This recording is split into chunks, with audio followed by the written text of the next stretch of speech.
1992 मित्रांनो, मी आज तुम्हाला 26 जानेवारी प्रजासत्ताक दिन याविषयी 4 शब्द सांगणार आहे. ते तुम्ही शांतचित्ताने ऐकून घ्यावे.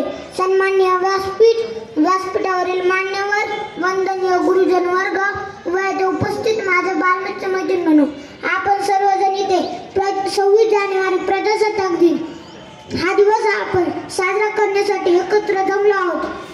सर्वप्रथम प्रजासत्ताक दिनानिमित्त तुम्हा सर्वांना खूप खूप शुभेच्छा.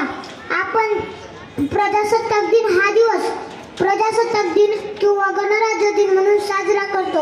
26 जानेवारी 1950 रोजी आपला भारत देश प्रजासत्ताक देश बनला. हा दिवस आपल्या इतिहासातील अत्यंत महत्त्वाचा दिवस आहे. या दिवशी आपल्या भारत देशाने भारतीय राज्यघटना स्वीकारली. ही जगातील भारतीय राज्यघटना ही सर्वात मोठी लिखित राज्यघटना आहे.